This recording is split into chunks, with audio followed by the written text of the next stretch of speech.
Yo, Uganda, Kampala, stand up. Mukisa jiri wali bakunganye. Yo, I'm live with the one and only Musa Semwanga, Bukedde, Radio Fama and Butikizi. Spyda MC. Agamba uta Spyda MC. Kwe tuli my brother Agamba chanko. Oliro otya esawa zino nga gwaliko. Esanyu lyamanyi ku mwoyo naye excitement no none at all. Wabimanyira? Yeah man. Okay. Yeah man. Akayimba ko kavuga ku TikTok. Okyogerako ki? Basigale nga ba TikTokinga. Yeah man, basigale nga challenge nzisima, duet nzisima, okwagala konna nkusima ne criticism zonna nzisima. Akayimba bakayita abantu Mukisa wali otegeeza ki? Ali ntegeeza nti abantu ffe bennyini ffe abeggulira ffe abeggalira so bw'osalawo okuggulira oli Mukisa eri oyo omuntu gw'oba oggulidde. Akayimba kano wakafulumya ddi? Omwezi tegunnawera bulungi oba guyinza oba guweze nga gumu. Naye Spyda MC omaze ebbanga ki mu kuyimba?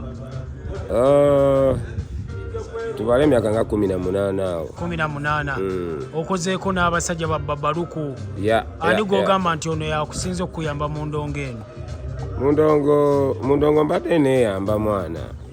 Lwakuba nti era waba bakwatira question nja kwebaza baba nja kwebaza Uncle Shaka Mayanja nja kwebaza baganda bange abeddela Katwe Namuwongo Kibuli Lulembo Mutajjazi Kamwanyi Wabigalo Kisugu bonna baganda bange ab'omu Asondi Dipo bonna baganda bange so I respect them. Namuwongo Salama Road Nsambu Mugendaje bonna baganda bange wolipa benerabidde mwana still the same thing.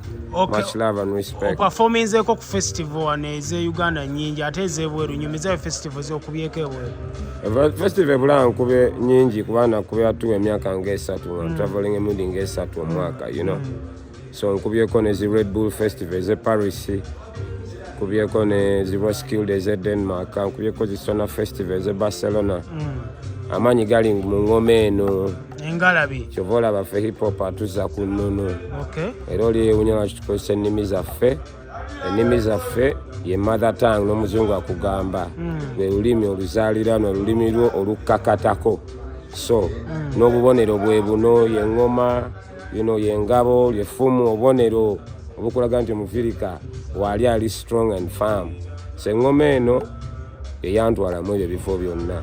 Okay, olowooza waki bannayuganda hip hop ono tebamuwa nnyo maanyi? Olowooza what is lacking? Si bannayuganda baagala hip hop naye waliwo abagezaako okugalira hip hop fe abakola ku radio. Abakola ku radio nja banenyamu katini sijja banenya nnyo kuba bajja kunyiigira. Okay. Naye nga era singa batuzanya singa abantu batumanyi kiri obvious wekiti. Kale toyanza tumalize ng'ompamu akapeera k'oluyimba Abantu Mukisa. Yo kale raba wesibye mukamukamu toliroka weyawuddeko ku banno wennakuwaza werabidde sawa nennaku byo bibala olisanga wawali kuwa ku kibala vubuka olina okuzukkuka nze nkugambye werabidde byo tukabira mbuzikusanze funayo emikwano mu kigatte mu kipange obuwanguzi tulirabako twegasse kikitwawula kitusuubya nga miwula tuleka enkota tubulawo namyera n'okujawula Uganda ekyo kitunafuya kyova olaba mu byenfuna eno tuvuyavuya singa nsobola nga nza kulembera okubaawamu ogwo gwandibadde mulamwa. All right, thank you very much. Come on.